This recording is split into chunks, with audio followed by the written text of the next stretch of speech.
All right, I got some fights I want to talk about and break down for this weekend. Three in particular. We got a cruiserweight fight. I'm sorry, a light heavyweight fight between David Morrell and Zach Chilai. And we have a middleweight fight with Shane Mosley and Sergey Boachuk. And we have the main event, which is Daniel Dubois going up against Fabio Wardley. So let's start off with the Shane Mosley against Sergey Boachuk fight. Shane Mosley Jr. is, of course, the son of Sugar Shane Mosley, who I thought was one of the best fighters ever in the lightweight division when he was a lightweight. Was fantastic fighter. But anyway, this is his son, who is nothing like his father. Okay, let's be honest. He's nothing like his father. He's a middleweight. His record, 22 wins, with 12 wins coming by knockout. He's got 5 losses. Like his opponent that he's going to be facing in Sergey Boachuk, one of his losses was at the hands of Brandon Adams, and that took place in 2018. It was a 10-round decision. He's 35 years old, 4 years older than his opponent. He's 6'1", and he's got a 77-inch reach. He's got a 2-inch height and a 4-inch reach advantage going into this fight. He's ranked number 27 in the world by the computer. The WBA has him ranked at number 7, and nobody else has him ranked anywhere, including The Ring or ESPN. The IBO Top 100 computer has him at number 3. His best wins, 10-round decision over Mario Lorenzo. That took place in February of 23. He stopped Demetrius Ballard in 7 rounds in June of 2023. He won a 10-round unanimous decision over former world champion Daniel Jacobs back in July of 24. And he's actually coming off a loss. He lost a 12-round unanimous decision against Jesus Ramos in his last fight. That was December of 2025. Now he steps in the ring with Sergey Boachuk, who's a former world champion. You got to count interim champion, I guess, today. He's got a record of 27 wins, 3 losses, one in which he was stopped. 2 of his losses came at the hands of Brandon Adams, my man Brandon Adams. In 2001, he was stopped in the 8th round, which is his only stoppage of his 3 losses, and he lost a 10-round decision to Brandon Adams in September of 2025. He also lost a very close majority decision to Virgil Ortiz in August of 2024. He's got some good wins. He's got a first-round annihilation of Patrick Alate in July of 2023. He won a 12-round decision over Brian Mendoza in March of 2024, in which he won his junior middleweight title. He stopped Ishmael Davis in 2024, and he won a 10-round decision over Mikhail Fox in May of 2025. The computer ranks him at number 6. The WBC ranks him at number 6. The WBO ranks him at number 5. He's not rated in the IBF, the WBA, or ESPN. IBO's top 100, number 6. How do I think this fight's going to go? Well, Boachuk has been in there with some tough fighters. Shane Mosley. Oh, and by the way, Boachuk, who seemingly has been around forever, is actually 4 years younger than Shane Mosley. How do I think this fight's going to go? I think Boachuk will be, unless Boachuk age, overnight, and he's coming off a win, unless he's just is not the same guy he was in February of this year. I don't see him having much problem against Shane Mosley Jr. I'm picking Sergey Boachuk in that one. In the light heavyweight division, a name that we talked about earlier in this show pertaining to David Benavidez is David Morrell. And David Morrell is taking on Zach Chilai in a fight this weekend as well. David Morrell, 12 wins, 1 loss, 9 of his wins coming by knockout. His only loss was close in my opinion. not by the scorecards, but it was close, in my opinion, to David Rodriguez. I'm sorry, David Benavidez. He's 28 years old, which will be the same as his opponent. He's a Cuban fighter, which is important, and I'll get to in a minute. He's a southpaw. The height and reach is about the same. The computer ranks him at number 2. The WBO has him at number 1. He's not rated, surprisingly enough. This is why the ratings are garbage, but he's not rated by the WBC, the IBF, or the WBA. The Ring has him at number 5, and ESPN has him at number 2. What does the IBO's computer say, which I think is the most realistic computer system for fighters, ranking fighters? They got him at number 2. And he steps in the ring. Forgot his best wins. He had a third-round stoppage over Mike Ravonsky in 2020. In 2021, a fourth-round stoppage over Antez Fox. And in December of 23, a second-round stoppage over Sina Agbeko. And, he wasn't known as a knockout puncher, and his best wins were 3 knockouts, right? 9 knockouts, 75% KO ratio. Now, he steps in the ring with Zach Chilai, and Chilai's got a record of 16-0, 3 losses and a draw. 8 of his wins coming by knockout, and his 3 losses, he's never stopped. He is an orthodox fighter, and as you know, David, or maybe you don't know, David Morrell is a southpaw fighter. I honestly never saw Zach Chilai fight. Don't know how many southpaws he fought. They're about the same height. The computer ranks him at number 64. IBO top 100, number 63. Not rated anywhere else, any sanctioning bodies or anything. His best wins in June of 22, he had a 10-round decision over Jermaine Brown. In February of 2023, he had a 10-round decision over Anthony Sims. And in January 2024, he had a 12-round decision over Jack Cullen. Anthony Sims and Jack Cullen are 2 known guys. I must have seen him fight. I just don't recall the name. But how do I think this fight's going to go? David Morrell all the way. David Morrell is a talented fighter. I know he seemingly struggled in his last fight. He won by a split decision. But I think we're going to see an improved David Morrell, more of a version of let me tell you this. If we don't, David Morrell's career is going to go in the toilet. So I'm picking Morrell in this one. All right, in a big fight, and it's especially big for me because I love this fight. There's nothing about it that I don't like. And I was psyched about it since they announced it. And that, of course, is the Fabio Wardley going up against Daniel Dubois fight. And, look, Fabio Wardley is being regarded right now as a granite-chinned power puncher, a top guy. I mean, the only other guy that they talk about more than him is Moses Ituma. I got and this is a comment that I'm going to agree with. Sanchez Benavidez, he says Benavidez is not the face of boxing. Inoue outsold him anyway in any way possible. I don't know if we can really say that Inoue is more of a face of boxing than Benavidez. I don't agree. I mean, I do agree that he's not the face of boxing. But Inoue unfortunately fights so much in Japan. I think that's the Inoue fight against Bam Rodriguez. The winner will be the face of boxing, and in my opinion. But anyway, back. Stop distracting me. Back to the fight.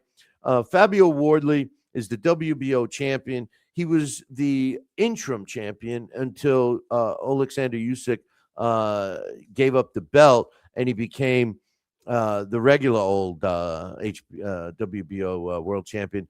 He said publicly that he doesn't feel like he won the title in the ring, and that's why he's going to fight so well against Daniel Dubois this Saturday. Wardley, he's got 20 wins, no losses, and 1 draw. 19 of his wins coming by knockout. So it's a 95% knockout ratio. The height and reach is about the same. He's actually older. He's 31 years old. It's pretty pretty amazing to think of him being 3 years older, considering how long it seems Daniel Dubois has been around. The computer ranks him at number 3. ESPN has him at number 1, and I'm sorry, Ring has him at number 1, and ESPN has him at number 3, like the computer, of course, because he's the WBO champion. He's not rated anywhere else. His best wins, okay? This is the facts on him. And don't get me wrong, I love Fabio Wardley, and I hope that he could be the face of boxing. He's a really good representative of the sport, in my opinion. But in his last in June of 2025, he had a come from behind knockout win against Justin Hunai in June of 25. If you watch that fight, he was losing all the way up until he came and knocked out Hunai, which had a conditioning issue in that fight that he seemingly overcame in his last fight. So that was one of his big wins. And then after fighting to a draw, a slugfest with Frazier Clark, they had an immediate rematch, and he blew him away in the first round. That fight put him on the map, in my opinion. And really, I mean, he fought Hunai after that. And then his big fight that he got and, has catapulted him into world championship was his 11th round knockout over Joseph Parker.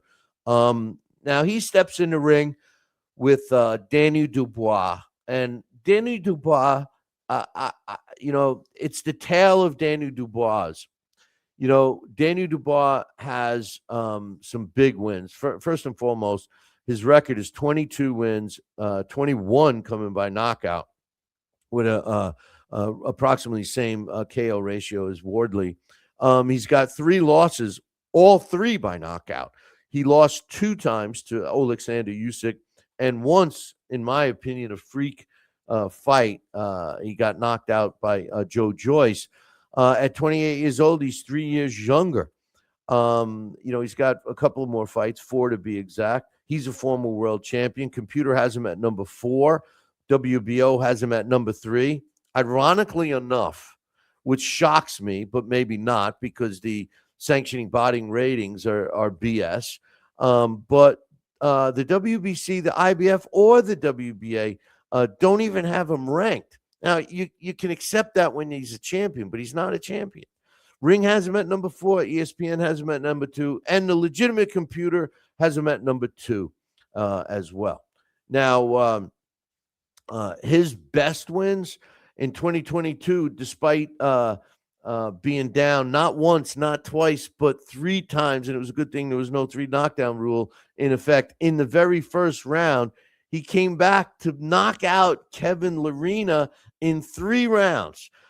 He also stopped a top heavyweight right now, Philippe Gervik, in 8 rounds in June of 24. And then, of course, destroying Anthony Joshua in September of 2024. It only took him 5 rounds. It's a tale of 2 Dubois, because even though his nickname is Triple D, it's a tale of 2 D's for Daniel Dubois. When Daniel Dubois fought, and both times against Alexander Usyk, he fought the wrong kind of a fight. He tried to do something he just doesn't know how to do. He can't outbox Usyk. When he lost to Joe Joyce is a slow fighter. Daniel Dubois kind of just let him hit him. He didn't move.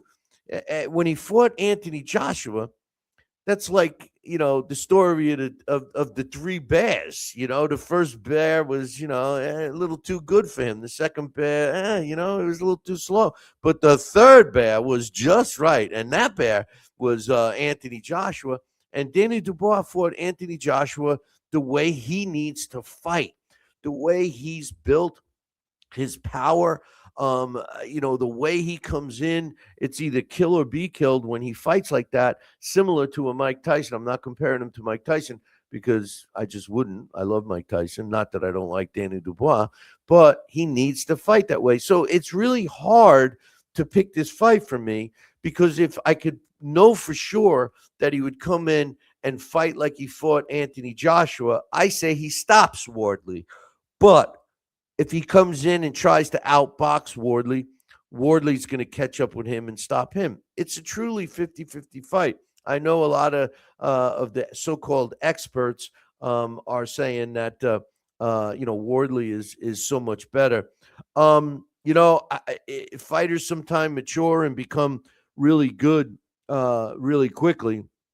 And Fabio Wardley's fight against Joseph Parker was proof that he can handle a good boxer. He's got movement, and Joseph Parker. I never really thought of him as a one punch knockout guy, but he can knock people out. There's no question. Plus his ring savvy. It's a big win for Fabio Wardley, and Daniel Dubois. On the other hand, again, if he fights the way he fought Anthony Joshua, I really think he's a tough out.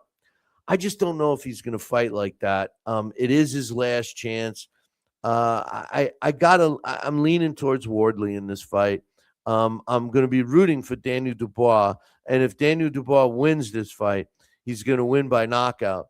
But my official prediction, because I'm trying to base it on my research, is Fabio Wardley beating Daniel Dubois.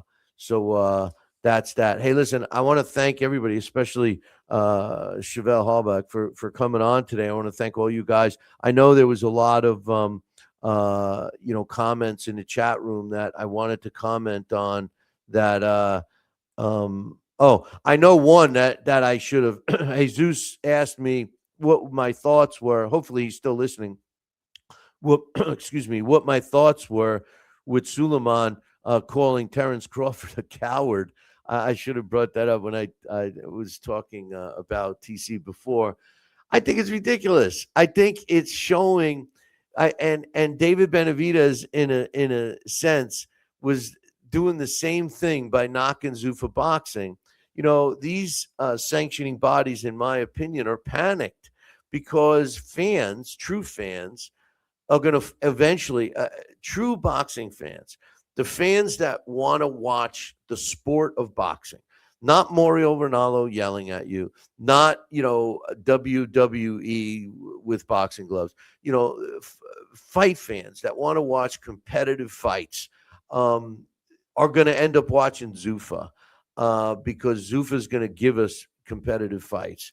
And David Benavidez should know that if he wants to make the money, he should go to where the money is. And I just think that the sanctioning bodies are scared that the promoters aren't as wealthy as the people back in Zuffa, and that the money is going to go to that. And they are trying to pull out all the stops. Trying to make the fight with Canelo because they want Canelo to get another payday. They were even saying that they would give 80%, 20% of the money to Crawford. That's how much money they think that they could generate from a rematch. And I say more power to you. More power to you, Terrence. That's why I love you. Anyway, don't forget, mark it down. If you're not in the Florida area, St. Pete area, Tampa, St. Pete area, Friday, June 5th, Saturday the 6th, and Sunday the 7th to attend the Florida Boxing Hall of Fame in person, which, I was talking to Ray Mercer today. I'm going to see if I can get him to come on down. I'll talk to the powers that be. But anyway, it's a great time. I'm going to be there. And as John reminded me, I'm going to mention that we are going to be doing this show live from the Florida Boxing Hall of Fame on Friday night, June 5th, during one of the segments of the Hall of Fame weekend. We'll start at 7 p.m. So we'll see you then. Make sure you tune in for that. Okay, man. I was agreeing with Sanchez here. Then he says Crawford can't sell a chicken wing dinner. Okay. Crawford's got. Okay, that's a silly statement. But anyway, hey, listen, there's no show next week. We will be returning Wednesday, May 20th. So mark that one down. So make sure you tune in May 20th. Same bat time, same bat channel. Until then, I'll leave you with this. Ciao, baby.